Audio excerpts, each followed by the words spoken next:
Bonjour à tous, on se retrouve pour une nouvelle interview aujourd'hui.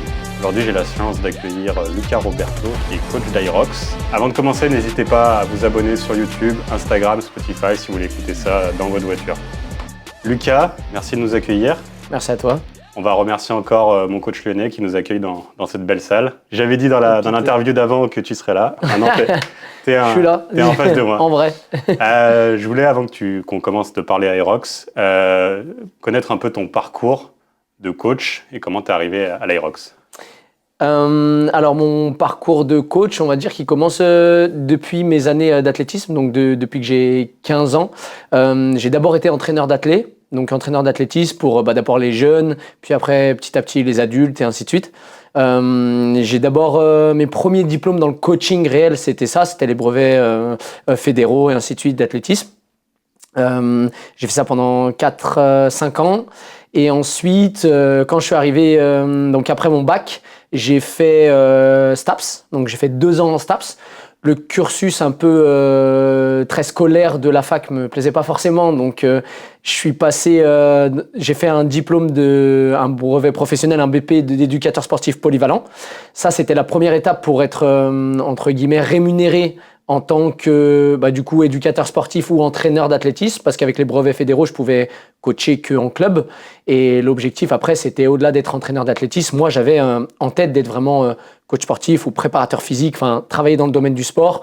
Et donc j'ai passé juste après un diplôme de préparateur physique et de coach sportif, prépa physique, coach sportif, BP, AF, activité de la forme et de la force. À l'époque, ça s'appelait comme ça.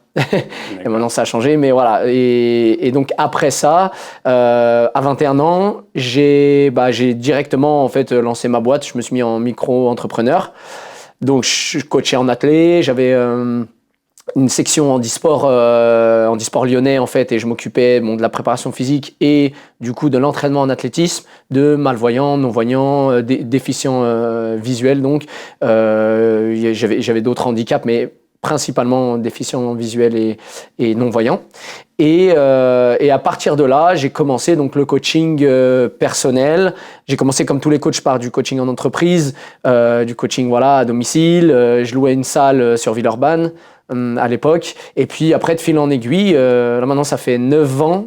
Ça va faire 9 ans, là, en fin d'année, ça fera 9 ans que je suis coach à mon compte. Et avec toute typologie d'athlète, que ce soit de la personne lambda qui veut perdre du poids, prendre de la masse musculaire, ainsi de suite, j'ai eu la chance d'avoir des athlètes de haut niveau, de très haut niveau, même pour certains qui ont fait les Jeux Olympiques de la jeunesse, des choses comme ça. Et voilà, aujourd'hui, je me spécialise un petit peu plus dans l'Aerox parce que c'est avant tout une discipline de course. Et mon cœur de métier de base, c'était la course à pied. Et donc voilà, ça se couple bien avec cette discipline que j'ai découverte il y a quelques années. Tu l'as découvert quand d'ailleurs ? Je l'ai découverte en 2020 et ma première compétition était en 2021. Ça n'existait pas encore en France. Ma première compétition, c'était en Allemagne, à Karlsruhe, là où je vais ce week-end refaire un Aerox d'ailleurs. Et donc, j'ai connu ça par un de mes amis coach avec qui j'ai fait beaucoup de compètes, avec qui on s'est qualifié au championnat du monde 3 fois en Aerox. Donc, notre premier, c'était en Allemagne. Cette discipline, moi, j'étais un peu débutant dans les disciplines hybrides réelles. J'en avais pas beaucoup pratiqué, mis à part les courses à obstacles, qui sont un peu aussi des disciplines hybrides du même type, on va dire. Et il m'a fait connaître ça, on est allé à Karlsruhe, on fait 2e overall là-bas. Et donc là, je commence à me prendre un petit peu sur cette discipline, à me dire, il y a quelque chose à faire, on peut aller creuser un petit peu en tant qu'athlète. Et de fil en aiguille, avec les années, l'expérience, pas mal de gens sont venus me demander des préparations plus ou moins spécifiques. J'avais déjà mes athlètes, entre guillemets, en course, mais là, voilà, ça a créé un peu un engouement pour en fait, ça m'a poussé à rentrer un petit peu dans cette niche qu'est l'Aerox, la préparation Aerox un peu plus spécifique depuis bien 2 ans et demi. Comment on se forme à devenir coach d'Aerox ? Toi, tu avais une base de piste. Il a fallu potentiellement que tu apprennes des techniques sur les ergos. Comment tu t'es formé là-dessus ? Ouais, c'est vrai que l'Aerox, c'est avant tout de la course à pied. mais il y a quand même la moitié, on va dire au moins 40%, où c'est des exercices fitness. Et bon, alors, moi j'ai toujours été pratiquante j'ai été un peu multidiscipline. Hein. Comme je disais, j'ai fait les courses à obstacles, j'ai fait beaucoup de disciplines ninja, des concours de traction, des choses. Donc j'ai toujours été un peu dans le fitness en parallèle de l'athlétisme. L'athlétisme prenait beaucoup de place. Donc en fait, je suis, on va dire que je me suis jamais précipité dans les disciplines comme le crossfit ou ces choses-là, mais j'en pratiquais. Et en fait, au fur et à mesure, comme j'ai pratiqué l'Aerox, j'ai dû me former un peu plus spécifiquement dans cette discipline, donc découvrir en tant qu'athlète certains horizons qui m'ont aidé, comme le crossfit ou justement toutes les disciplines qui sont autour de l'Aerox, donc les ergos, les mouvements fitness spécifiques et ainsi de suite. Et la formation, elle s'est fait un peu sur le tas, on va dire. C'est avec les années d'expérience en tant qu'athlète et en fait, en tant que coach, on va dire coach et préparateur physique classique, je me suis de plus en plus renseigné, j'ai lu pas mal de choses. À l'époque, ça n'existait pas, les formations Aerox, pour devenir coach Aerox, comme on peut être coach sportif classique. On va dire que c'est une discipline, il n'y a pas encore aujourd'hui, il y a une affiliation Aerox qui commence à former des coachs spécifiques Aerox, mais c'est vrai que ça a été plus ou moins autodidacte au début et voilà, comme c'était nouveau, en fait, ça s'est fait au fur et à mesure, en fait. D'accord. Avant de reprendre sur la partie coaching et programmation, j'aimerais que tu nous expliques un peu ce que c'est l'Aerox et comment ça fonctionne, parce que je pense, c'est un peu flou pour tout le monde. L'Aerox, c'est... Je vais essayer de résumer ça de manière grossière. C'est un mélange entre la course à pied et des mouvements fonctionnels, des mouvements qu'on peut retrouver par exemple au crossfit ou même au cross-training plus globalement. Pousser un chariot, tirer un chariot, des fentes, des wall balls, du rameur, du ski, des ergos. Donc c'est un mélange entre la course à pied, travail d'endurance et travail de force. Le format, en fait, c'est 8 fois 1 km. Et entre chaque kilomètre, on a une épreuve. Donc, comme je disais, de force, un sled, un kilomètre skier, un kilomètre rameur, des fentes. C'est toujours la même distance et toujours le même nombre de répétitions sur chaque workout. C'est comme un format, un marathon, on sait quelle distance il fait 42 km, un 10 bornes, c'est 10 km, un 3000 steeple, les barrières sont toujours au même endroit. En fait, c'est ça, c'est vraiment un sport à proprement parler, une discipline qui ne bouge pas et on sait à quoi s'attendre. Alors évidemment, il y a différentes catégories avec des charges plus ou moins élevées. J'aimerais que tu nous expliques comment on atteint le sommet de la discipline, l'élite 15. Je me suis un peu renseigné. C'est complexe. Ouais, c'est l'élite 15.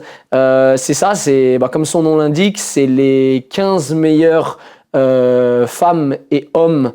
Et aujourd'hui, depuis cette année, c'est nouveau, les 15 meilleures doubles femmes, double hommes et double mix. Je suis pas sûr à 100% qu'il y ait le double mix, mais il me semble que oui. Et en fait, pour participer à l'élite 15, il y a ce qu'on appelle des courses, des majors, qui sont dans l'année, qui sont répartis dans l'année. Il y en a déjà 3 qui ont eu lieu. Il y a Paris, Grand Palais qui arrive bientôt. Et en fait, c'est major. Les 3 premiers overall de ce major. Donc, il faut forcément y aller. Faut aller, par exemple, s'il est à Shanghai, faut aller à Shanghai pour faire le major et ainsi de suite. Les 3 premiers sont qualifiés d'office. C'est-à-dire, si on fait podium au major, on fait partie de l'élite 15. Donc, il y en a 4, ce qui nous fait 12 places. Et les deux dernières places sont au temps. C'est-à-dire que c'est le cumul des 2 meilleurs temps de l'athlète. C'est le cumul des 2 meilleurs temps de l'athlète le meilleur, en fait, après ces 12 places. C'est-à-dire si, par exemple, tu as un athlète qui a fait 56-0 et 56-20 sur 2 majors et que celui d'après a fait 58-0 et 56-20, c'est celui qui a fait les 2 meilleurs temps qui sera pris. Donc, il peut y avoir une stratégie en se disant à tel endroit, la course va être lente. C'est pas un major, limite il faut peut-être pas y aller. Ouais, pour l'élite 15 en tout cas, alors c'est vraiment 2 choses différentes, c'est un petit peu comme dans toutes les disciplines. L'élite 15, il se dessine autour d'une, je vais pas donner de chiffres comme ça, mais autour d'une trentaine d'athlètes, je pense, qui sont capables, en individuel, après en double comme c'est nouveau, on sait pas encore, qui sont capables de se qualifier à ça. Donc en fait, on peut y aller dans l'espoir de se qualifier et ainsi de suite, mais les athlètes élites qui sont susceptibles d'être qualifiés vont faire ces courses-là. Parce qu'il y a des cash price aussi qui sont de plus en plus importants. Donc, c'est intéressant d'y aller. Après, ce qu'il faut savoir, c'est que c'est une temporalité. C'est-à-dire que si les 3 athlètes, par exemple, qui ont fait le premier major sont qualifiés et ils y retournent au deuxième et qui font de nouveau premier, deuxième et troisième, c'est ce qu'on appelle un roll-down. Ça veut dire que c'est le 4e, 5e et 6e qui va être pris. Donc, il y a une forme de stratégie, comme tu disais, que plus on va tard dans la saison, plus j'ai de chances d'être qualifié. C'est un petit peu le même système qu'au championnat du monde, en fait, classique. Parce qu'il y a un championnat du monde classique, on en parlera peut-être tout à l'heure.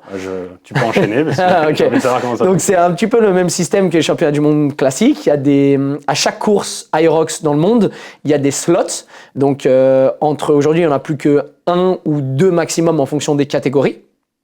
C'est des catégories d'âge. Hein. Et dans ce cas-là, il faut être dans ta catégorie. S'il y a une place, il faut être premier. D'accord. Par contre, c'est toujours le même système de roll-down. Imaginons que le premier n'y aille pas ou est déjà qualifié, ça passe au deuxième. Si je peux faire 7e sur une course, si les 6 premiers ne vont pas au monde parce que c'est trop loin ou parce que, quelconque raison, c'est roll-down. C'est-à-dire que celui d'après est qualifié. Donc, en termes de stratégie aussi, ça peut être intéressant. Plus on se rapproche des mondes, plus on a de chances d'être qualifié parce que plus d'athlètes qui sont susceptibles d'aller au monde sont qualifiés. Donc, forcément, ça nous laisse plus de chances. D'accord. Donc, je pense que tu as bien résumé le fonctionnement. J'espère que ça sera pour tout le monde un peu plus clair. Toi qui as été athlète Aerox, qui est toujours, est-ce que ça t'apporte une meilleure compréhension pour coacher tes élèves ? Oui, clairement. Alors, il y a une phrase que je répète souvent, c'est pas parce qu'on est un bon coach qu'on est un bon athlète, et c'est pas parce qu'on est un bon athlète qu'on est un bon coach. Ça, c'est une phrase que j'aime bien la mettre au clair parce que on peut exceller dans les deux, hein, évidemment. Mais l'idée, c'est que faut pas se décrédibiliser parce que je suis un athlète qui fait pas justement partie de l'élite 15 ou qui fait pas des podiums à toutes les courses et ainsi de suite. Mais par contre, de pratiquer la discipline, pour moi, c'est primordial. Non pas en termes comme je disais, de performance, de légitimité et ainsi de suite, mais plus en termes de sensations, de connaître, pour savoir de quoi on parle. Je trouve que si on n'a jamais vécu de l'intérieur une course, c'est très difficile d'en parler. C'est presque même, je dirais, impossible, et encore plus impossible de coacher sans avoir pratiqué. Parce que c'est une discipline aussi nouvelle, donc on peut se dire, mais moi je cours depuis des années, je fais de la musculation, je vais arriver en Aerox, non mais je sais ce qu'il faut faire, je vais y aller, je vais tout cartonner. C'est vraiment une discipline à part entière. C'est pas forcément les meilleurs coureurs qui gagnent, c'est pas forcément les meilleurs crossfitters, les meilleurs musculeux, les plus solides musculairement qui gagnent. C'est vraiment un ensemble. Et du coup, ça, on l'apprend dans les courses. Moi, j'ai appris beaucoup sur mes courses. J'ai fait mon premier pro en 2021 sans jamais avoir touché un sled à charge et ainsi de suite. J'ai vécu 1h10 d'enfer. Ça a été assez difficile. Mais l'idée, c'est que vraiment, toutes les ressentis qu'on peut éprouver dans une course, toutes les expériences qu'on en tire après chaque course, qu'elles soient bonnes ou mauvaises, en tant que coach, je trouve ça vraiment, vraiment très utile. D'accord. C'est quoi, entre guillemets, toi, ta philosophie de coaching ? Tu vas être potentiellement dur avec les athlètes, tu vas être dans l'empathie, t'es comment ? Alors dans le coaching, c'est difficile de se définir, mais je pense que ma définition, ça serait que avant d'être un bon coach, faut que je sois un bon humain. Ça, c'est un truc qui est assez important pour moi, c'est-à-dire que moi, c'est un de mes adhérents qui l'a dit, ça, donc, et je trouve que c'est assez bien résumé pour moi, c'est que moi, je suis avec mon athlète et je suis pas à côté de mon athlète. Et ça, je trouve que ça résume bien le truc, c'est que je vais essayer de donner le meilleur de moi-même en tant qu'humain et en tant que coach et me servir de l'outil qu'est mon métier pour amener mon athlète, mon adhérent, au meilleur de lui-même, que ce soit dans l'Aerox ou que ce soit dans une perte de poids ou ainsi de suite. Ça va être vraiment ça. Moi, ma philosophie, c'est vraiment d'être le plus le plus bon en tant qu'humain. Et par contre, ça va pas empêcher que quand il faut dire les choses, je vais le dire. Quand il va falloir être dur, je le serai.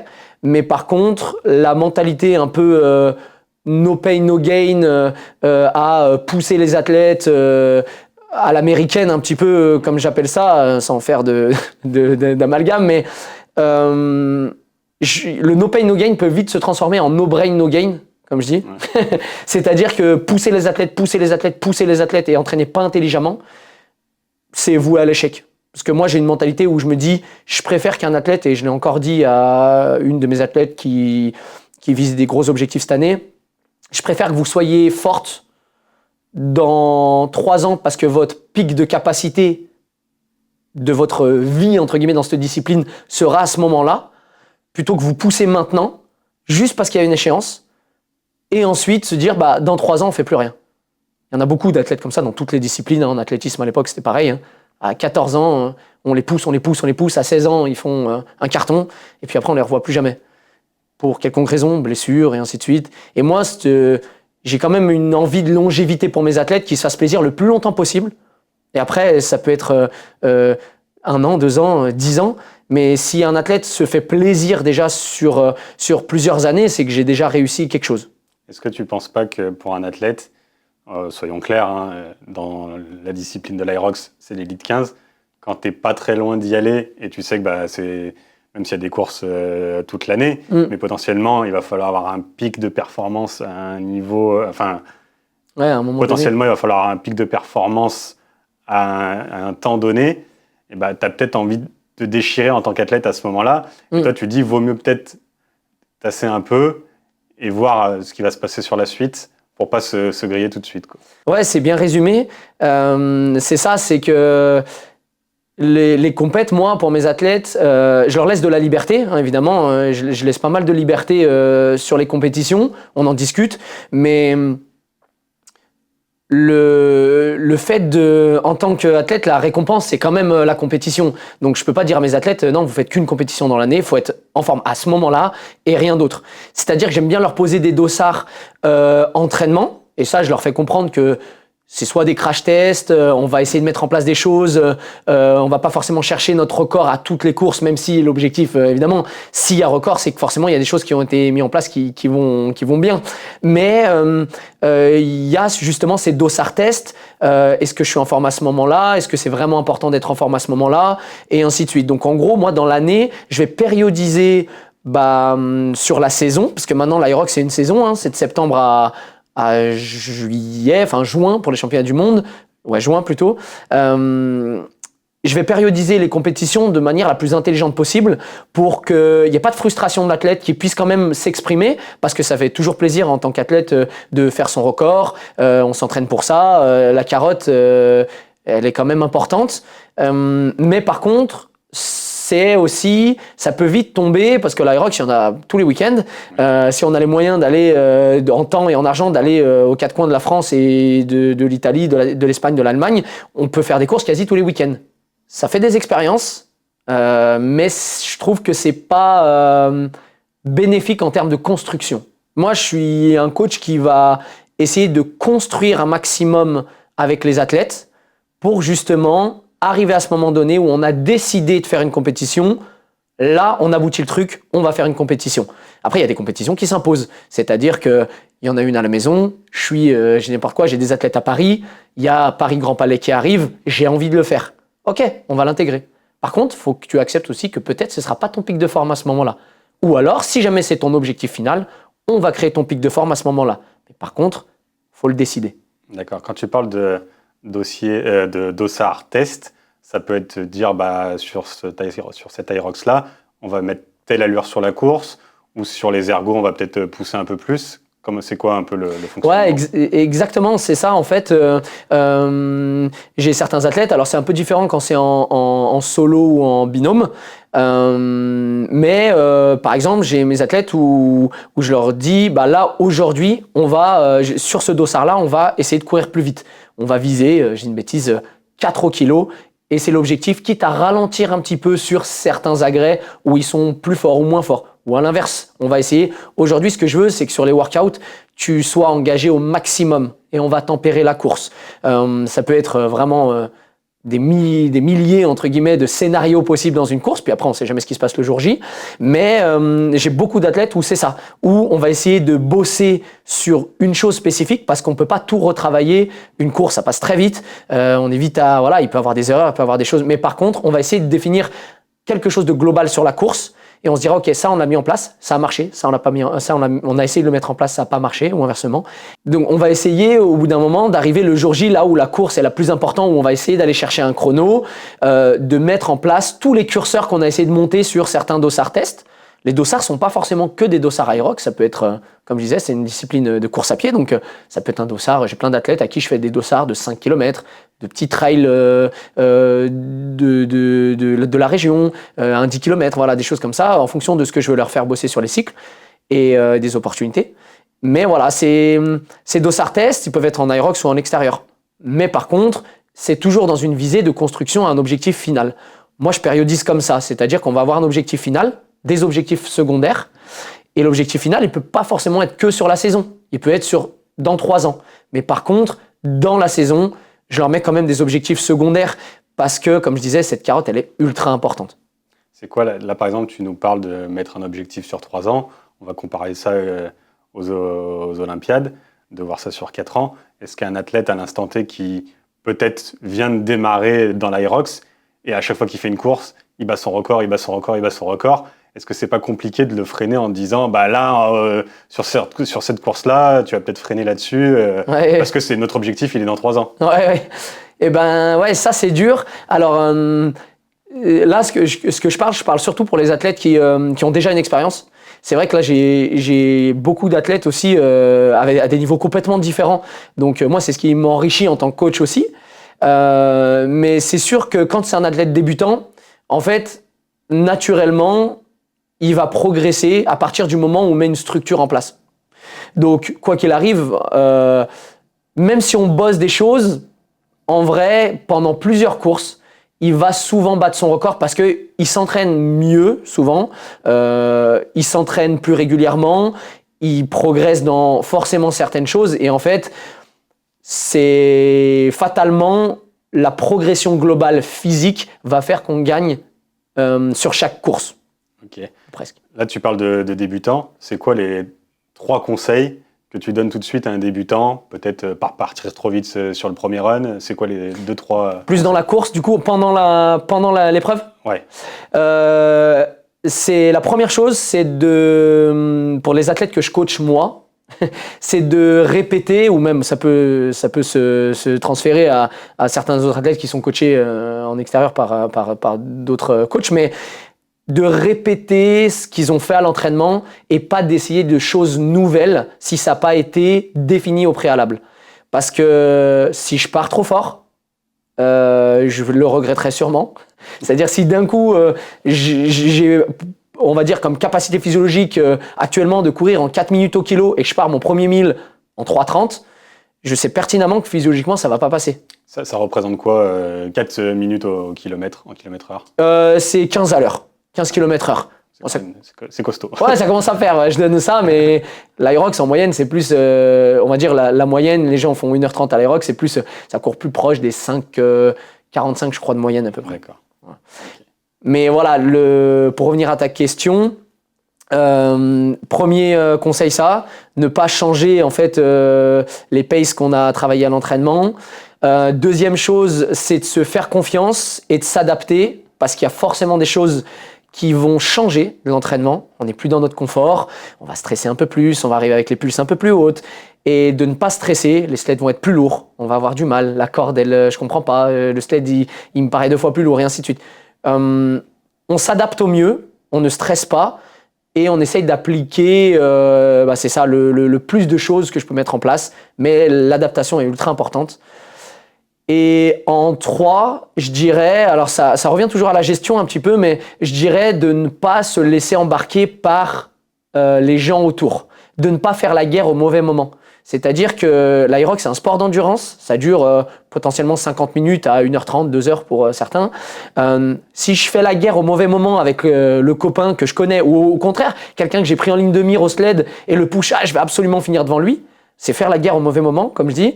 Et peut-être qu'en fait, on va finir devant au push et qu'on on va le payer sur le reste. On va tellement y laisser de plumes qu'on va payer sur le reste. Donc voilà, c'est tout c'est vraiment sur la gestion globale. Je voulais savoir comment tu construisais ta programmation. Par exemple, on va prendre un athlète de base, un homme 1m80 qui fait 70 kg. Qu'est-ce que tu lui enseignerais pour commencer et comment tu gérerais sa progression? Alors, moi, j'ai un travail sur la programmation à distance qui est un petit peu spécifique parce que je fais ce que j'appelle du suivi individualisé. Comme tu l'as dit, en fonction du profil, je vais travailler, que ce soit un homme, une femme, plutôt axé force, où le gars est ancien athlète, et pas du tout les mêmes profils physiques et physiologiques. Je vais essayer d'individualiser au mieux. Alors certes, il y a beaucoup de choses qui vont se croiser, peu importe ton profil, ça reste la même discipline. Mais on va s'y adapter différemment. C'est-à-dire que si j'ai un gars qui vient me voir et qui vaut 30 minutes au 10 km, qui est un temps très costaud, mais qui fait 1m80 et 60 kg, je vais peut-être plus axer justement le travail sur la force. Sur les ergos, sur le travail de charge, ces choses-là. Non pas en délaissant le run, parce qu'il peut valoir 30 ou 10 km, mais comme j'expliquais tout à l'heure, c'est du run compromis, c'est-à-dire c'est du run sous fatigue. Suffit qu'il pousse un sled et que derrière il puisse plus courir. Ça semble compliqué pour l'Aerox. Donc c'est vraiment une discipline à proprement parler. Donc on va essayer d'axer, tout de suite travailler sur ses points faibles, sans négliger les points forts, et après on va essayer de combiner les deux. Moi, pour la plupart des athlètes, je fonctionne en programmation de manière par contre généralisée à peu près pareil. On va définir le nombre d'entraînements que l'athlète est capable de faire. Évidemment, définir ses objectifs.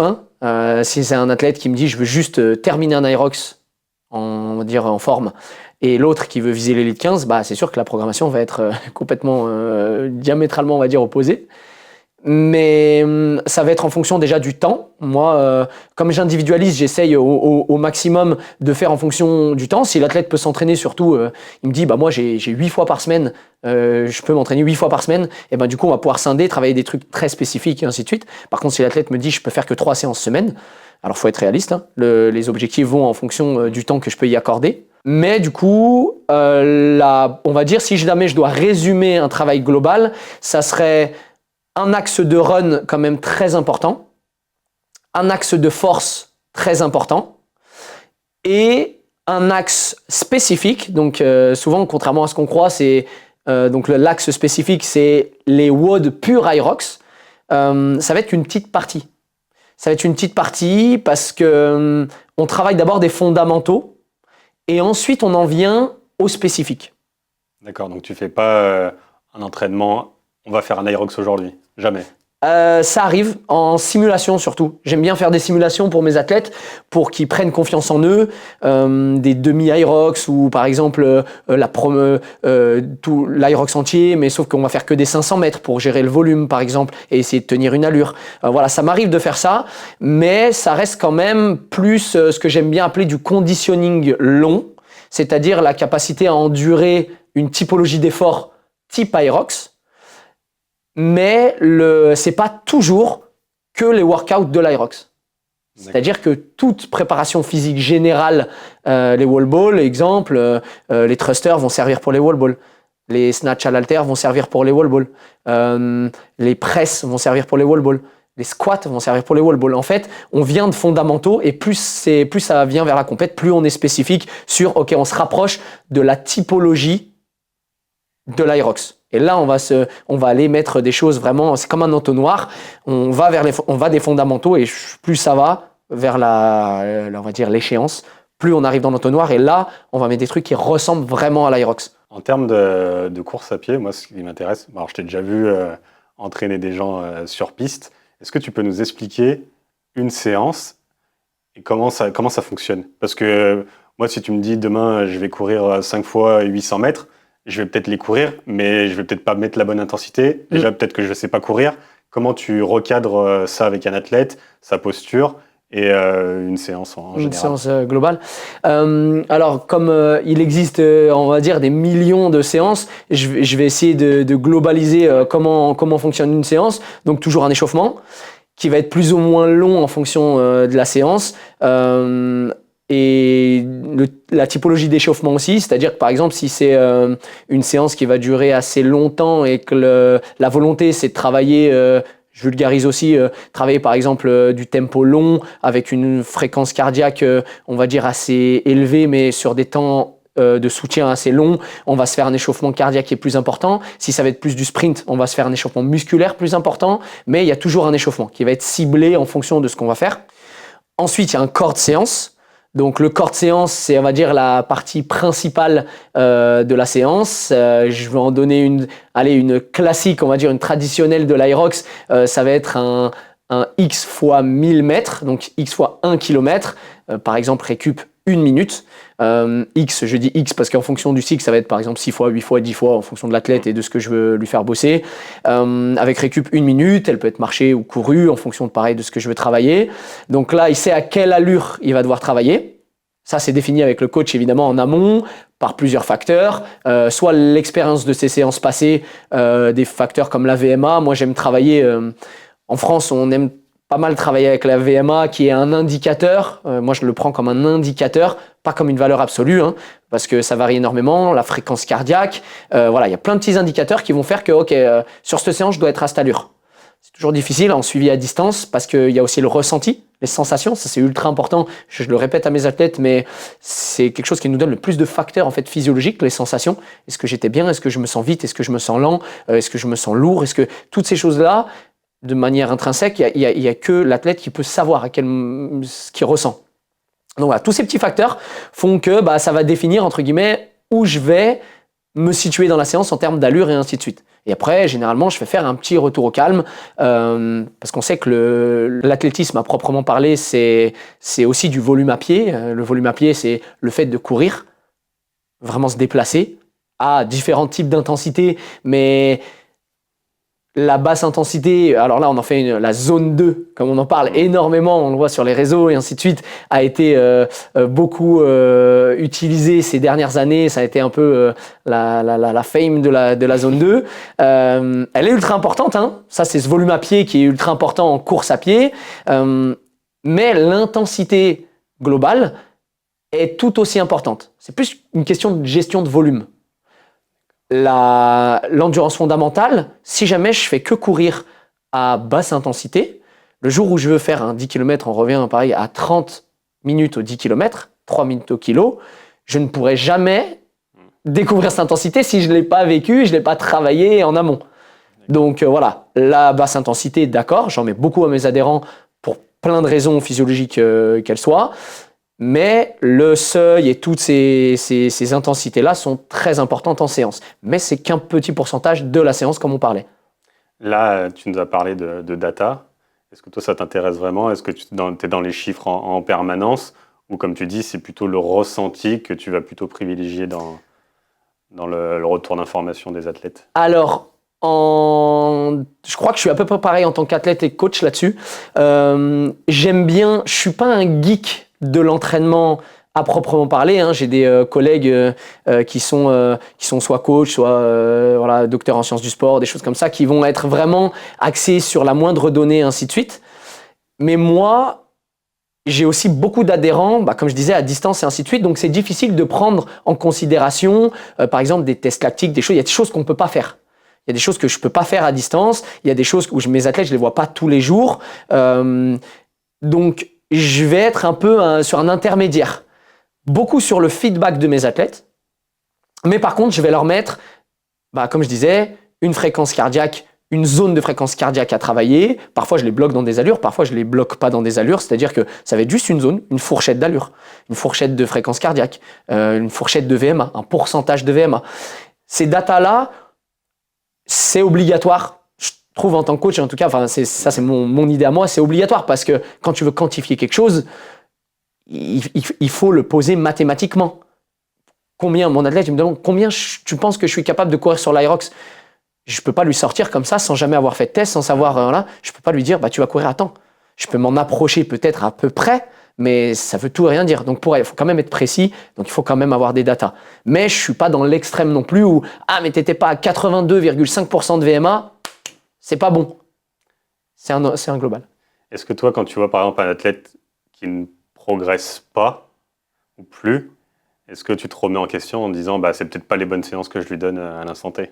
Ouais, ça je pense que c'est une de mes forces, sans prétention, c'est que je me remets peut-être, c'est même peut-être trop parfois, je me remets trop en question sur est-ce que j'ai vraiment individualisé au pourcentage près pour cette personne et ainsi de suite. Et plus entre guillemets on a d'athlètes, plus c'est difficile de le faire. Parce que c'est prenant en temps, en énergie, et ainsi de suite. Moi, mes athlètes, je pense qu'ils sont assez contents de mes retours, mes feedbacks, d'essayer justement d'individualiser ça le plus possible. Mais par contre, ouais, je me remets en question assez souvent sur la construction pour lui, pour elle, voilà, cette individualisation, elle est aussi dure pour moi que pour eux, j'imagine, parce que aussi ils se demandent pourquoi je fais ça, pourquoi je fais ci. Et quand ils progressent pas, il y a rien de pire, je pense, pour un coach. J'imagine que tous les coachs ça. Quand un athlète progresse plus ou stagne ou ainsi de suite, faut forcément se remettre en question et essayer de changer soit la typologie, soit la gestion de volume et ainsi de suite. Et des fois, quand on n'a qu'un œil, moi en tant que coach, j'ai mon œil de coaching. Je me sers évidemment d'autres collègues, de livres, d'analyses à l'appui, de choses comme ça pour me dire, OK, à l'époque, je pensais ça, peut-être que je me trompe. D'ailleurs, j'avais une question par rapport à ça. Est-ce que pour toi, l'avenir de la programmation de n'importe quel sport, c'est d'avoir un entraîneur spécifique, par exemple pour les ergos, un pour la course, un nutritionniste, un préparateur mental, peut-être avoir une grosse équipe pour que chacun amène son œil et puisse potentiellement augmenter la performance de l'athlète? Ouais, je suis convaincu que l'union fait la force, surtout quand il y a beaucoup de pôles comme ça dans le sport, il y a beaucoup de pôles de justement nutrition. Alors encore plus l'Aerox parce que justement il y a des coachs qui sont spécifiques dans les ergos, des coachs qui sont spécifiques dans la course à pied. C'est un petit peu, je rebondis là-dessus, c'est un petit peu comme au triathlon, c'est-à-dire que je pense que c'est intéressant d'avoir un entraîneur spécifique natation, un entraîneur spécifique cyclisme et course à pied, mais par contre c'est toujours bien d'avoir un chef d'orchestre.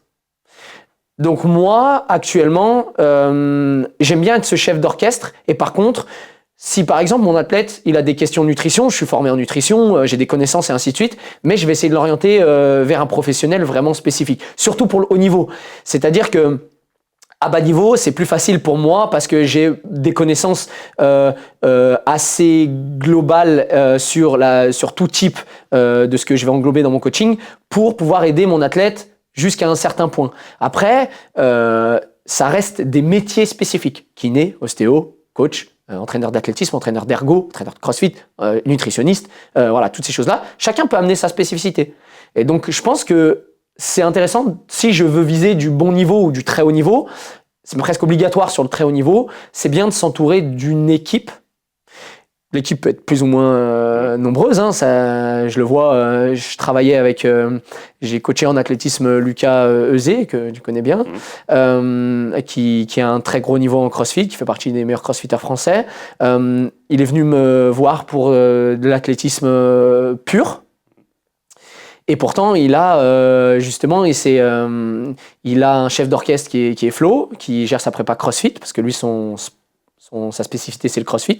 Mais par contre, il va avoir un prépa mental, nutritionniste, et ainsi de suite. Et je pense que c'est la manière, quand on veut mettre toutes les chances de notre côté, la plus intelligente de faire ça. Comme l'Aerox monte un peu en puissance ces dernières années, je pense que peut-être dans 2-3 ans, des équipes avec plusieurs coachs, ça va peut-être devenir la norme pour les athlètes professionnels. Ça l'est peut-être déjà, mais pour ceux qui veulent se professionnaliser, ça va être obligatoire. Oui, c'est sûr, on le voit déjà, comme tu dis, on le voit déjà sur certains athlètes élites qui se spécialisent, par exemple, dans l'athlétisme, qui courent. Je prends l'exemple du champion du monde en titre là actuellement, Roncevic, qui est parti au Kenya faire du stage pur athlétisme, pur course à pied, même plus qu'athlétisme. Et quand il s'entraîne en extérieur, je crois que c'est, si je dis pas de bêtises, c'est toujours Thiago Louza, un entraîneur portugais qui l'entraîne sur l'Irox SP. McIntyre, qui est le recordman du monde en titre, pareil, il a des gars qui prennent ses datas sur la force, sur la course à pied, entraîneur de cyclisme aussi, voilà. Et c'est des disciplines quand même qui demandent beaucoup on va dire, de pluralité de qualité physique, donc forcément, c'est pour ça que à l'avenir, je pense que ce sera intéressant d'avoir, par exemple, son coach athlète, son coach course, son coach Irox. Après, comme je dis, il y a un coach qui peut très bien faire l'entièreté, mais en tout cas, pour certaines spécificités, c'est intéressant d'avoir plusieurs coachs, plusieurs yeux en fait qui le regardent aussi d'une manière différente. C'est-à-dire que sur la programmation, on dit « Ah, mais ça, moi, j'ai vu que ça, je le bosserais plus. » Et l'autre coach d'athlète qui dit « Ouais, mais le problème, c'est qu'en course, dès que je dépasse un certain truc… » Et en fait, c'est on va dire un petit brainstorming de plusieurs personnes qui… Voilà, plus il y a de cerveau, généralement, plus ça marche. Hein. Si ça marche dans l'équipe, c'est l'idéal. Moi, par exemple, j'ai pris depuis 7 mois un de mes amis, collègues à qui je fais la préparation physique de trail et de ski. Donc moi, je le gère en programmation à distance de musculation et lui me gère en programmation à distance de course à pied pure. D'accord. Donc ça te permet d'apprendre aussi en même temps. Exactement. En fait, je m'en sers aussi énormément pour mes athlètes, pour ma propre discipline et ça me donne un regard extérieur de mon aspect athlétisme, de son aspect course. Lui est plutôt axé trail et route et moi je venais de la piste, donc c'est pareil, ça donne des yeux d'un autre coach, ça aide toujours. Est-ce que toi, vu que l'Irox c'est quand même assez récent dans la popularité, il va y avoir sûrement des nouveaux athlètes qui vont arriver à l'Irox, est-ce que tu penses qu'il y a chez un homme ou chez une femme un gabarit spécifique qui potentiellement va mettre tout le monde d'accord à l'avenir? Ouais, ça c'est souvent des questions qu'on se pose. Il y a eu des analyses un petit peu l'Iroxer parfait, le crossfitter parfait, le coureur de 100 mètres parfait. En Irox, qu'il en ressort, c'est des gabarits. Alors je le mets en parallèle avec le crossfit parce que on voit tous le gabarit d'un crossfitter qui est plutôt petit, trapu. Là, ça va être un peu plus l'inverse. Ça va être quand même plus élancé. Potentiellement un peu plus grand. Alors attention, hein, il y a des athlètes Irox qui performent alors qu'ils sont pas très grands ou justement assez fins, très grands mais très fins. Donc ça laisse quand même, contrairement au CrossFit, une typologie physiologique et anatomique qui est quand même plus variée. On prend l'élite 15 par exemple, c'est assez marrant de voir que tous les physiques sont quand même assez différents. Par contre, ça reste des très bons coureurs. Ça, c'est une première chose. Il faut avoir des qualités de course qui sont quand même extraordinaires pour atteindre le très haut niveau. Et des coureurs qui sont forts. Je parle de la force en général sur des mouvements fonctionnels. Parce que un Kenyan qui débarque sur un Irox, le sled va en pro, il va peut-être pas le décoller. Donc, c'est pas forcément les meilleurs coureurs. C'est pas forcément le plus fort, comme je disais tout à l'heure, mais par contre, c'est un bon équilibre entre les deux. L'avantage quand même d'être grand, à l'Irox quand même, c'est un gros avantage d'être grand pour pas mal d'exos, pas mal de leviers, de choses comme ça. Il y a forcément des exos qui sont contradictoires, évidemment. Hein. C'est une discipline où il y a quand même 8 workouts différents, donc on ne peut pas exceller dans tout. Enfin, tout ne peut pas être notre point fort. Mais voilà. La taille de segment, par exemple, sur les fentes, ça reste quand même un avantage parce que forcément, si je suis plus petit, les pas vont être plus… Et comme c'est une distance, les pas vont être plus petits ou plus grands et justement, ça m'avantage. Il y a plein de choses comme ça. Les ergos, plus je suis grand, on l'a vu en aviron, hein, sur le rameur, si j'ai une longueur de braquet qui fait ça ou qui fait ça, pour la même force donnée, la roue, elle tournera plus vite. Enfin, voilà, il y a des petites choses comme ça qui laissent penser à qu'il faut quand même pas être tout petit. Mais voilà, on peut être bon en Irox malgré on peut être bon en Irox, peu importe notre physique quand même. Ce sera plus le moteur qui va compter. J'avais un exemple parlant. À l'Irox de Paris, l'année dernière, il y avait Pierre-Ambroise Boss, donc ancien champion du monde de 800 mètres, qui a couru en relais. Je peux vous garantir que la vitesse de course comparé aux autres, on a l'impression que les gens marchaient alors que lui courait. Est-ce qu'un profil comme lui, s'il s'entraîne sur les ergos, est-ce qu'il peut pas potentiellement aller chercher les meilleurs? Ouais, s'il s'entraîne sur les workouts en l'occurrence, ouais. C'est des profils en fait, c'est ça, c'est ce que je disais, c'est un profil qui a des qualités athlétiques hors normes. Parce que c'est un des plus gros niveaux qu'on peut trouver en athlétisme, en course à pied. Donc il y a forcément des qualités intrinsèques qui vont faire que sur la course à pied, il va tellement être en aisance, et c'est là que je le dis souvent à mes athlètes, qu'il faut être, plus on est en aisance en course, plus ça va être facile, entre guillemets, d'enchaîner après les workouts. C'est un travail spécifique, mais c'est vrai que si on a une grosse aisance, c'est-à-dire que si je cours à 3 minutes au kilo, mon 10 km ou mon 21 km ou mon marathon, bah quand je vais être à l'Irox et que je dois courir en 3,30, forcément, le ratio, je vais être presque en récupération. Donc si jamais j'ai un gros niveau de course à pied et que je m'entraîne sur les workouts de manière spécifique et que je me discipline pour l'Irox, vraiment que je m'entraîne spécifiquement pour ça, forcément, ça aide énormément. Un très bon coureur, un excellent coureur qui s'entraîne sur les workouts, ça sera plus facile pour lui qu'un athlète de force athlétique ou de sprint, par exemple, je dis n'importe quoi, en aviron, ou ceux qui font des records sur ski erg ou sur hammer, qui n'a jamais couru et qui va se mettre à la course à pied. Non pas que les deux ne peuvent pas performer, mais la course à pied, ça reste quand même quasi 60% de l'Irox. Donc en fait, il faut forcément être très à l'aise en course à pied, d'où un coureur comme ça, s'il s'entraîne, il va forcément performer. C'est pas forcément qu'il va être le meilleur mondial par contre dans la discipline, contrairement à la discipline du 800 mètres où il a été le meilleur mondial, mais par contre, il performera forcément. J'ai une question, là on parle de course. Alors moi j'ai jamais couru avec des baskets avec des plaques carbone. C'est quoi déjà la sensation? Est-ce que tu as vraiment un gain énorme tu peux nous donner ça en pourcentage? Ouais, les plaques carbone, ça a été un grand débat. On avait presque l'impression d'être désavantagé si on n'en avait pas et tout. Et c'est vrai que forcément, on veut s'optimiser au maximum. Alors, les dernières études, toutes les méta-analyses sur les chaussures, les choses comme ça, que moi j'ai pu voir ou écouter, elles sont assez récentes quand même. Ça va dépendre de la typologie de plaque carbone. S'il y en a une double, si jamais elle est séparée, si elle est, si elle est incurvée, il y a beaucoup de choses qui vont changer. Il y a des plaques carbone qui vont pas être adaptées à tous les profils.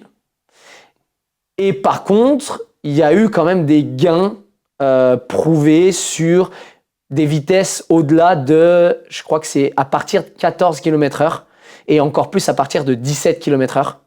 Donc voilà, si jamais je cours à 6 au kilo, ne prenez pas des plaques carbone parce qu'en fait, ça risque plus de vous blesser, de vous faire des contractures au solaire, mollets, ainsi de suite, plus que réellement vous aider. Du coup, c'est à partir de quand qu'on doit utiliser des plaques carbone?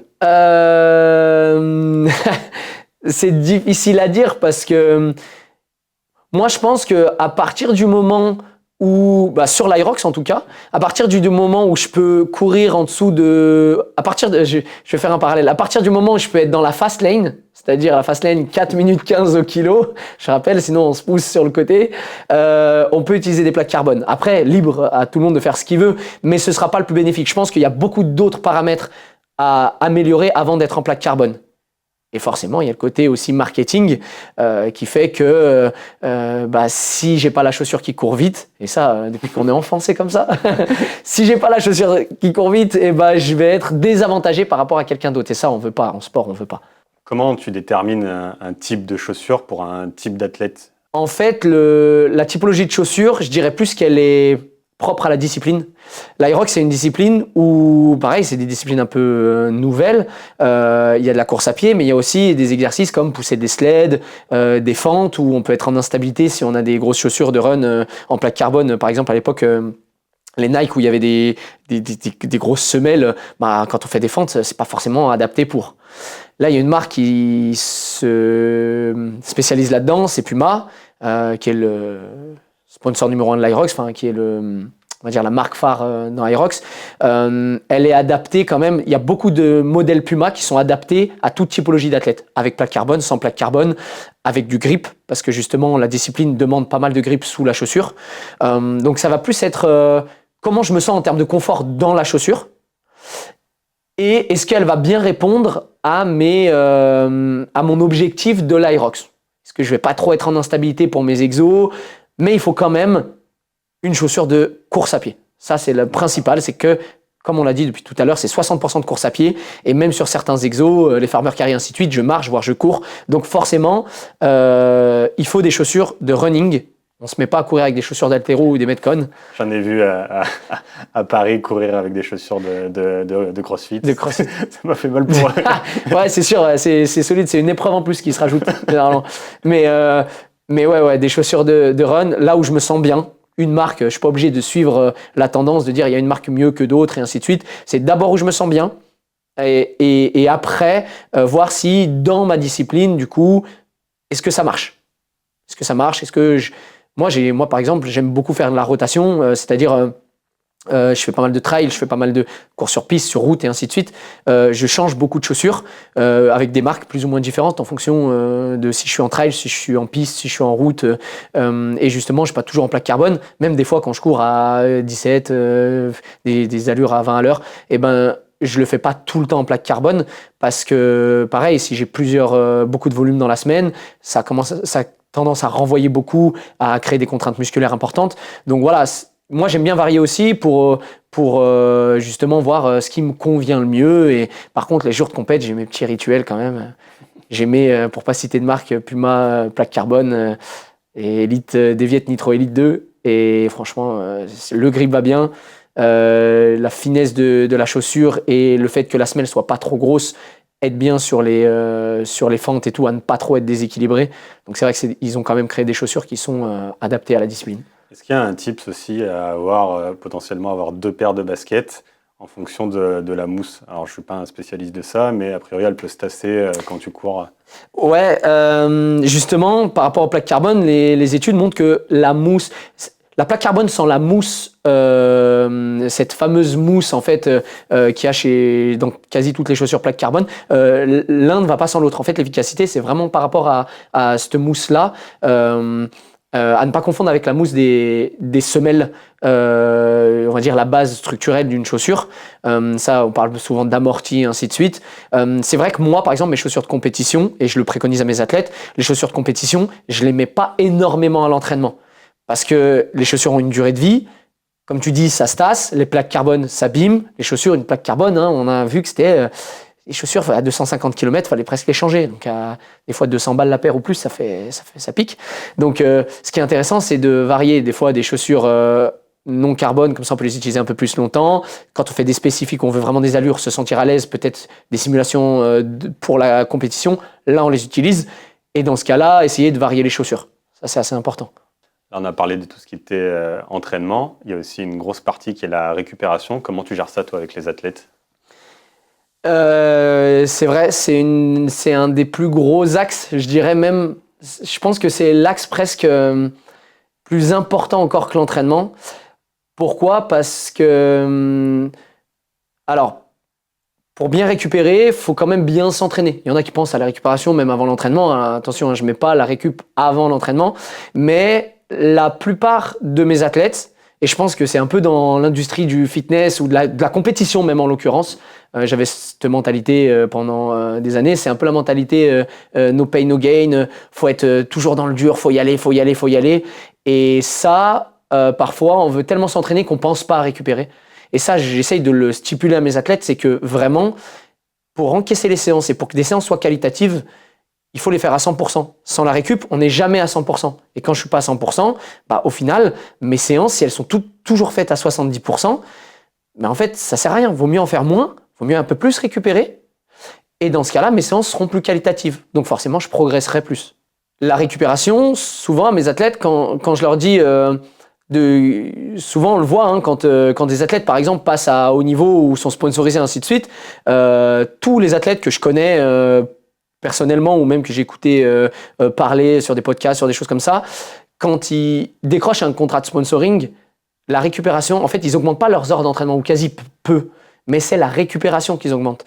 Parce qu'en fait, nos entraînements sont déterminés par est-ce que je me sens bien? est-ce que j'ai le jus pour faire un entraînement d'intensité? Donc, ça passe par cette récupération. Moi, la récupération, elle passe avec mes athlètes par des jours off. Pour ceux qui veulent bien les prendre, j'essaye de leur imposer des jours off. Parfois, ceux qui veulent pas faire de jours off, je mets des petites récupérations. Par exemple, en bike, j'aime bien utiliser le vélo sur 40 minutes, 45 minutes, 1 heure à basse intensité. Physiologiquement, il y a beaucoup d'analyses qui montrent que c'est la récupération la plus... Ça ou natation, c'est les récupérations actives les meilleures. Plus encore que un footing à basse intensité, contrairement à ce qu'on peut se penser, parce que sinon, il faudrait vraiment presque être proche de la marche pour que ce soit réellement bénéfique, parce que sinon, ça recrée des traumatismes, et ainsi de suite. En fait, on récupère pas réellement. Et après, je leur parle surtout de l'hygiène de vie. Clairement, premier facteur, sommeil, hydratation, nutrition. Avant de parler de nutrition, compléments alimentaires et ainsi de suite, qui font partie intégrante aujourd'hui de notre quotidien en tant que sportif. Il y a la nutrition globale aussi. J'enfonce des portes ouvertes, mais se nourrir de manière qualitative et surtout, je dirais même quantitative, parce que on est dans un sport quand même où il y a de la force, où on développe beaucoup de qualités de force, des qualités musculaires. On voit les athlètes Aerox, c'est quand même pas des athlètes qui font 55 kilos tout mouillé. Il faut quand même avoir du muscle ou du moins de la force. Et ça passe par du coup une nutrition quand même quantitative. Surtout si j'ai un profil à plutôt perdre. Il faut manger en quantité parce qu'on fait un sport qui est justement la force. Donc je dois prendre la masse musculaire, mais à côté je fais de l'endurance, beaucoup d'endurance. Parce que forcément la course à pied, et du coup c'est toujours une balance calorique. Si jamais j'ai un régime alimentaire sous-calorique, en fait, je vais pas avoir le jus. C'est comme je vais pas avoir l'énergie. C'est comme dans une voiture, si je mets pas assez d'essence, elle ira jamais là où je veux.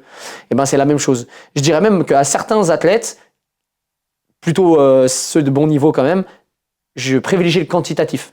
On le voit sur les athlètes, surtout sur les triathlètes, parce que c'est la discipline qui font le plus d'heures d'entraînement.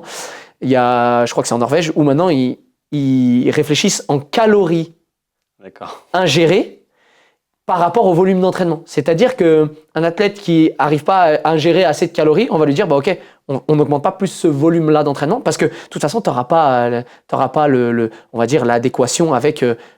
ton essence, quoi. T'as pas assez d'essence pour le nombre de kilomètres que je veux te faire faire. Donc voilà, c'est ultra important dans la récup. Et puis après, ça c'est plus mon côté justement humain, psychologue, coach. L'état d'esprit général de l'entourage, boulot, on va dire l'état d'esprit des amis, de la famille, toutes les choses qui nous entourent.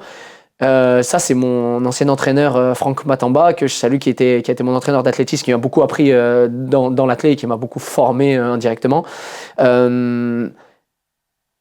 S'il y a des choses qui vont mal à l'extérieur, quand j'arrive à l'entraînement, même si j'ai l'impression que c'est une bulle, que je sors je suis dans ma séance, je suis dans ma salle de muscu, dans ma salle de crossfit, sur ma piste d'athlé, les problèmes, c'est difficile de les laisser à la porte de la boxe et ainsi de suite.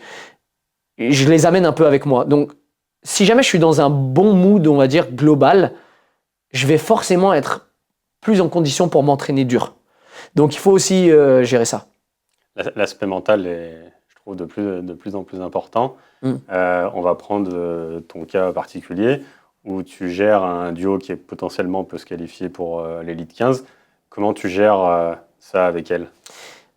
Ouais, c'est un duo qui est très intéressant à coacher et qui est très différent. Parce que ça, en binôme aussi, il y a la personnalité de chacune, parce que c'est un binôme féminin. La personnalité de chacune qui fait qu'ils sont assez opposés, qui se rejoignent dans pas mal de choses, mais qui sont assez opposés sur beaucoup de choses. J'essaye pareil toujours en fait de m'adapter, d'individualiser pour chacune. Pourtant, elle prépare la même course, mais psychologiquement, je vais pas gérer la même chose avec l'une qu'avec l'autre.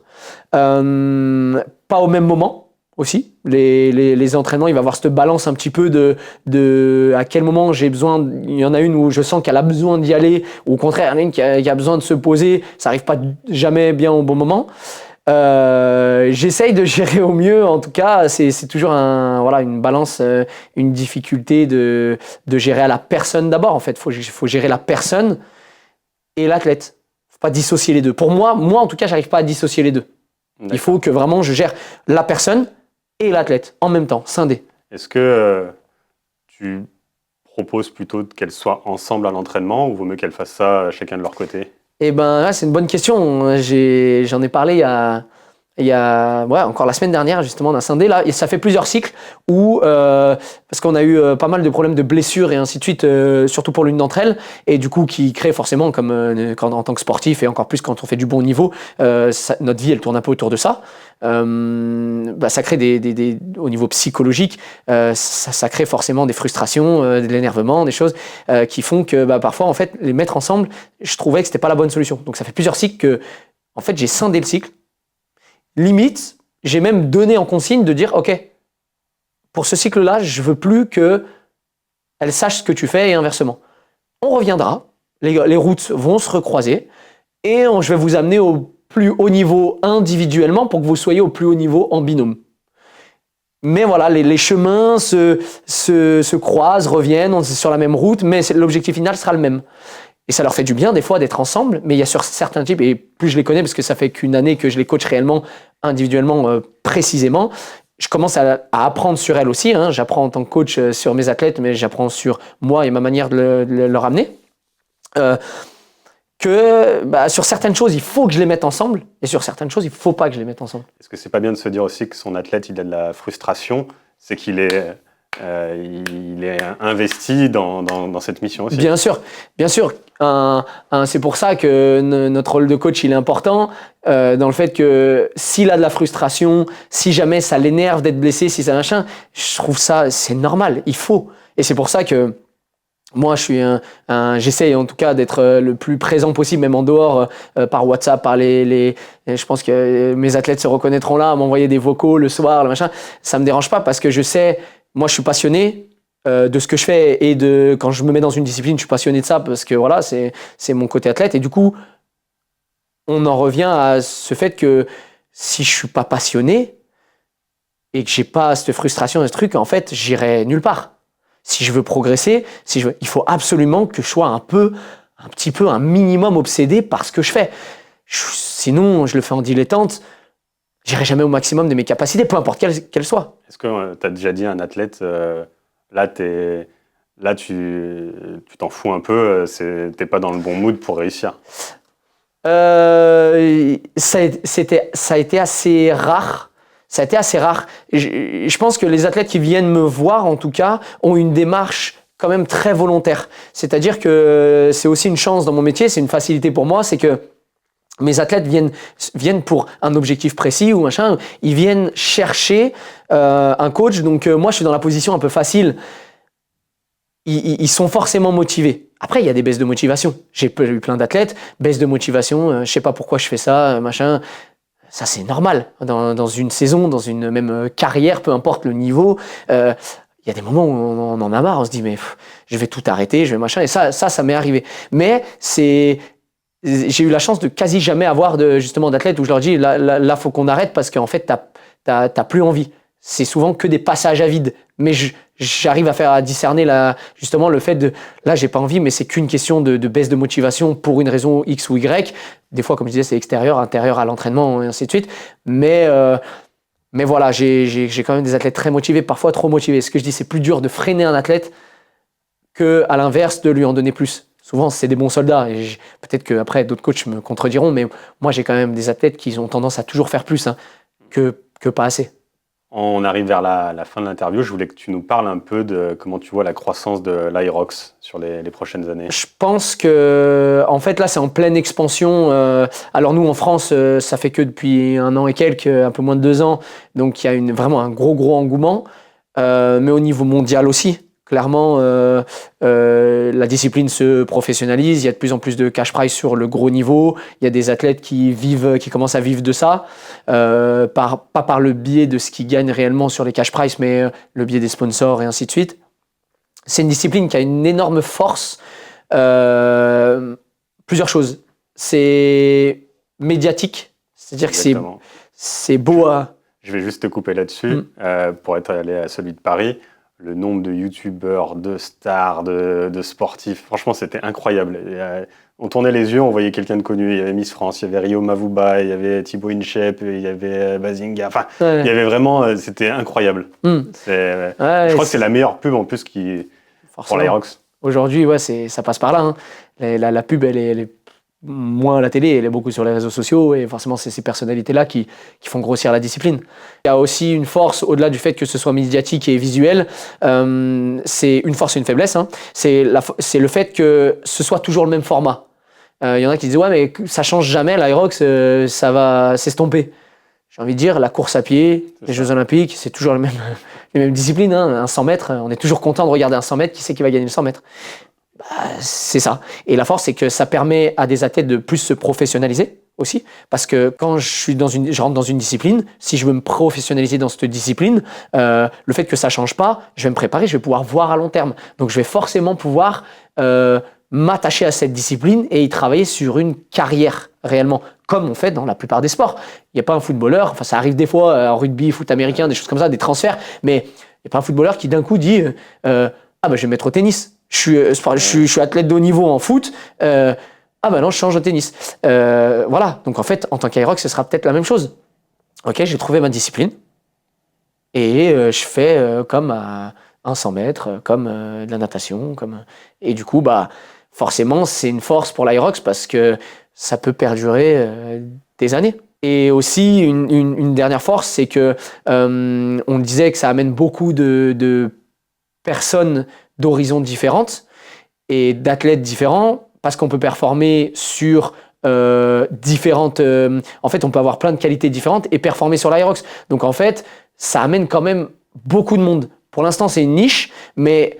il y a beaucoup de sportifs qui ont envie de se défier sur un Aerox. Ça reste un test de fitness global. Donc, peu importe quel horizon je viens, je peux venir faire un Aerox et me dire, voilà, je viens faire mon Aerox. Et en plus de ça, c'est une ambiance de compétition dans ces grandes halles. On va dire, cet aspect, on revient sur l'aspect visuel de la course.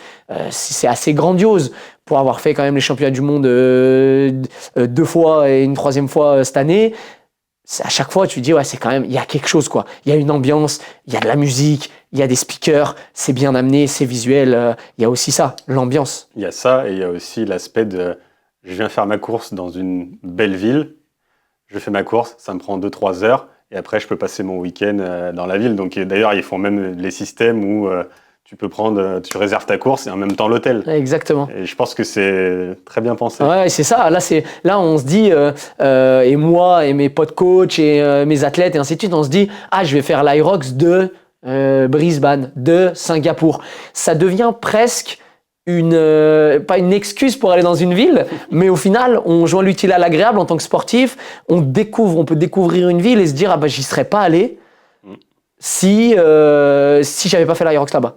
Ces personnalités, elles sont intéressées aussi parce que peu importe de quel horizon je viens, du triathlon, de la course à pied, de la musculation, du crossfit, je peux m'y retrouver. Parce que c'est une discipline, ce qu'on appelle un peu hybride, et c'est un petit peu... aujourd'hui, c'est un peu la mode des athlètes hybrides. Venons-en à ça, c'était l'une des questions sur Instagram. Qu'est-ce que tu penses de l'athlète hybride? L'athlète hybride, si je devais un peu définir, c'est un athlète qui performe dans des disciplines diamétralement opposées. On va opposer par exemple la force à l'endurance. Par exemple, un coureur de marathon, pour courir en 2 heures, on sait très bien qu'il ne sera pas capable de faire un épaulé jeté à niveau olympique à 200 kilos. Voilà. C'est des athlètes qui sont à la croisée de ça. Ils peuvent être très bons sur cette typologie de discipline, sur les 2 typologies. Ils ne pourront pas être élites dans un, élites dans l'autre, mais par contre, quand on croise les disciplines, ils seront excellents. Ils ont des qualités physiques extraordinaires.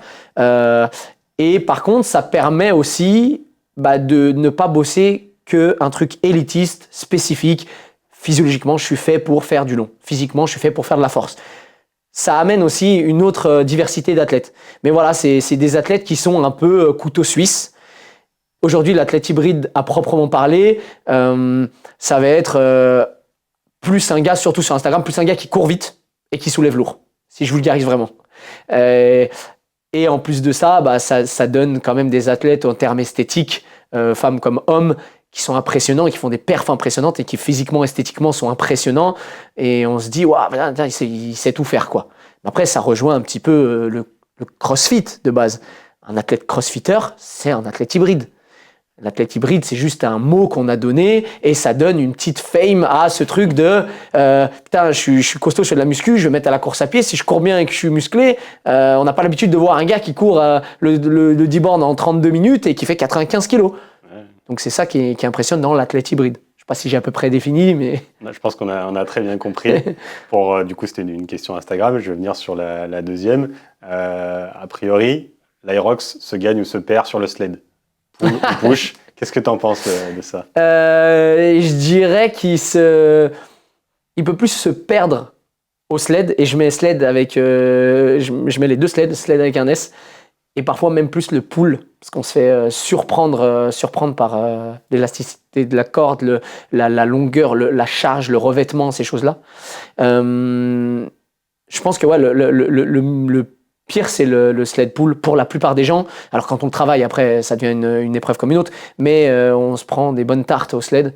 Et on va dire que c'est aussi c'est les deux épreuves qui arrivent. Alors, on fait notre 1000, on a notre ski, on fait notre 1000, on a nos sleds, et c'est là où ça commence. C'est-à-dire que la première gestion, on peut gérer un pace sur le sled. C'est-à-dire que notre vitesse, on la voit en instant T, on peut gérer un pace sur la course à pied, on sait à peu près à l'instant T à combien on est. Les sleds, si jamais on commence on peut pas réellement quantifier. Ça va plus être ceux qui sont à côté, est-ce que je suis devant, est-ce que je suis derrière, il coupe là, moi je coupe là. Ça va plus être ces choses-là qui peut nous faire sortir de notre course, comme je l'expliquais tout à l'heure sur la gestion. Donc c'est vrai que pour moi, ça peut se perdre en début de course, mais ça peut surtout se gagner en fin de course, après les farmers.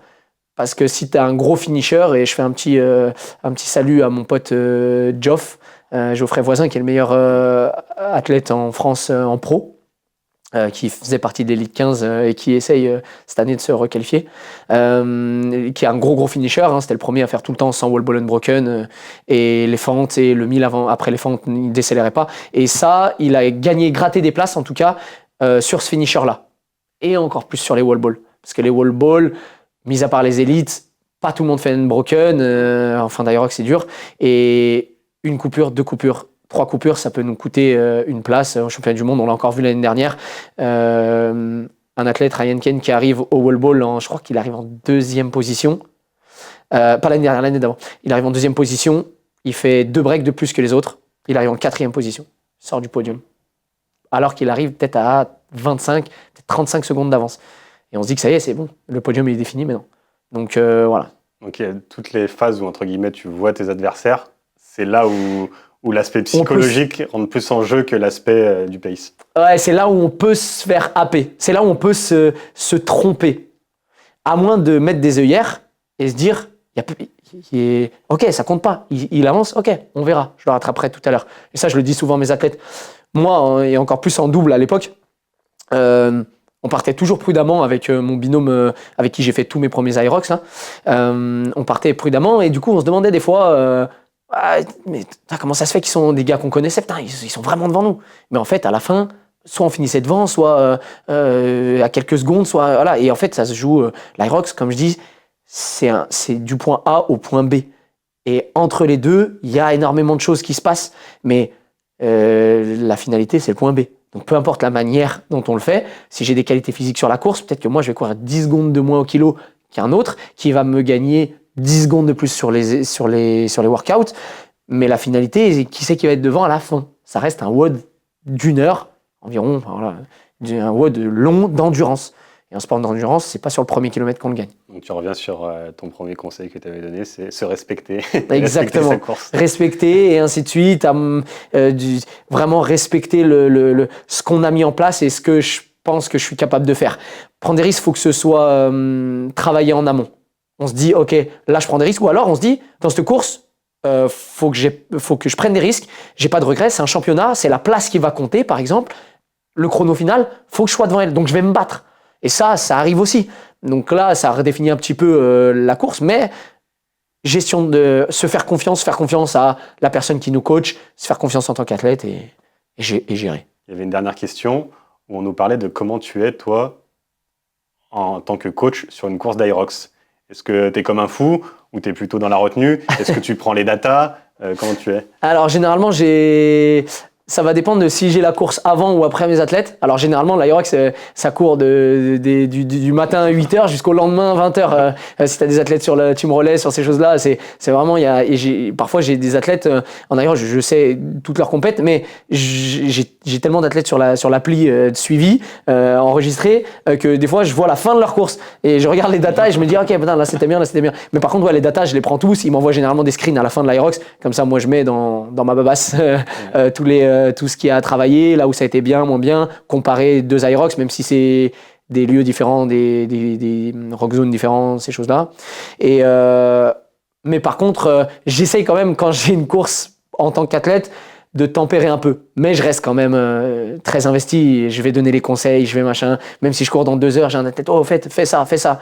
Je vais quand même être dans mon tempérament un peu tout feu, tout flamme. Hein. Je suis pas quelqu'un qui va pas leur parler. Je suis obligé. Je me sens obligé d'y aller. Quitte à puiser un peu d'énergie sur ma course. C'est pas grave. Le plus important, c'est exactement. Est-ce que tu as une recommandation à nous faire? Ça peut être un livre, une série ou un documentaire que tu as vu récemment. Alors, je suis pas un très grand lecteur. Je lis beaucoup pour changer de trucs sur le sport et sur l'entraînement. Les rares livres que je lis, c'est ça. Par contre, un film que j'ai beaucoup apprécié, c'est sur l'alpinisme. Ça s'appelle 14 fois... le nom, c'est... Celui qui a fait les 14... Les 14 sommets, 14 fois 8000. Je crois que c'est le nom. Hein. Ouais, c'est ça. C'est Nimsdai, c'est un Sherpa. J'ai trouvé ça intéressant parce que ça fait découvrir l'alpinisme que les gens connaissaient moins. Il y en a eu un autre avec Inoxtag, là, le jeune qui a gravi l'Everest. Du coup, ça fait découvrir. Moi, je suis très, très amoureux de la montagne. Et je regarde justement tous les documentaires sur beaucoup de trailers, justement la montagne en général. Du coup, je lis un peu les deux. Justement, là, c'est le côté aussi nature et le côté sport. Donc, ce documentaire de 14 fois 8000, il est intéressant. Et sinon, je conseille des podcasts qui peuvent être intéressants. En tant qu'athlète comme en tant que coach, par exemple, on est sur l'Aerox, sur la course à pied, ainsi de suite. Bon, il n'y a pas encore beaucoup de podcasts Aerox, hein, on en fera peut-être à l'avenir. Mais sur la course à pied, moi j'aime bien, ça s'appelle Courir mieux. C'est Cyril Forestier, qui est docteur en sciences du sport, qui fait de la vulgarisation justement de l'entraînement, justement qui parle des chaussures et qui invite des médecins, d'autres docteurs en sciences du sport sur une discipline, des gars qui ont fait des thèses sur, par exemple, la chaussure, qui ont fait des thèses sur la glycémie, des choses en fait qui sont intéressantes dans le sport en général. Et du coup, c'est que des méta-analyses, c'est-à-dire c'est que différents points de vue. C'est-à-dire que c'est pas un seul point de vue, un mec qui dit moi je pense ça, aujourd'hui moi je donne mon expérience et ainsi de suite.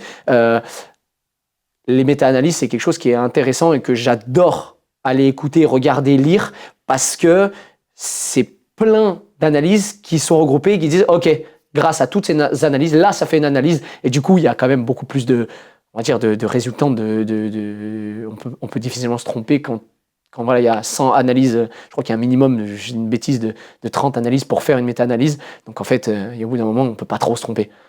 Ça, c'est assez nouveau. J'ai réécouté ça, moi qui écoute pas mal de podcasts, ça a l'air d'être... Ah, c'est bien. Ou mes athlètes, quand ils font des endurances fondamentales, je leur conseille aussi. Ça permet aussi, sur la psychologie, sur toutes ces choses-là, il y a beaucoup de choses qui sont intéressantes là-dessus. Est-ce qu'on te retrouve Alors, on peut me retrouver sur Instagram principalement. J'essaye de me développer un peu plus sur les réseaux. Je suis pas quelqu'un qui a été bercé par les réseaux sociaux. J'essaye de m'y mettre parce que ça fait partie intégrante aujourd'hui de notre métier de coach sportif. Et puis après, sinon, je reste, comme je coach beaucoup, j'essaye de... je reste sur Instagram et puis après, j'échange avec mes athlètes plus en indiv. Donc, s'il y a des athlètes Aerox qui sont potentiellement à la recherche d'un coach. Tout à fait. Ça sera avec plaisir, on échange et puis on voit si on peut bosser ensemble. Très bien. La dernière question que je pose à tous les invités, est-ce que tu connais un athlète ou un coach ou autre qui pourrait prendre ta place pour nous raconter son histoire? Comme ça, alors il y a 2-3 athlètes qui me qui me viennent en tête, mais je vais parler de Alarcon Diego, qui est en fait, c'est la personne dont je parlais tout à l'heure, qui est un ami de base et qui est mon entraîneur au final de course à pied. Et moi, je suis son préparateur physique. Donc, il est athlète de trail plutôt semi-long. Il a des athlètes de très très haut niveau en trail. Il a monté la société Fartlek avec Christophe Mallardet, qui est un très gros nom dans le trail, qui a entraîné un des meilleurs trailers mondiaux, qui est François Daen, que certains doivent connaître, qui a gagné l'Ultra Trail du Mont Blanc plusieurs fois, la Diag, enfin voilà, toutes ces choses-là. Et ils ont monté cette société qui marche super bien, qui prépare des super athlètes. Et moi, comme je suis justement... je suis suivi par Diego. Voilà, c'est une personne, même en tant qu'humain, que j'apprécie énormément. On parlait des montagnes et ainsi de suite. C'est quelqu'un qui est très proche de la nature. On a quand même un lien. On se voit pas souvent, on échange beaucoup, on se voit rarement, mais c'est quelqu'un que j'apprécie énormément en tant qu'humain et du coup en tant que coach et aussi en tant qu'athlète, parce que c'est un très bon athlète aussi en trail. Donc voilà, je pourrais recommander Diego. Bon, je vais me renseigner sur lui alors. Je te remercie en tout cas pour cette Merci interview. à toi, Nelson, c'était un plaisir. Pour les autres, on se retrouve sur une prochaine interview. N'hésitez pas à vous abonner, je le redis, Instagram, YouTube, Spotify. Abonnez-vous, ça vous coûte rien. Allez, à la prochaine. Ciao.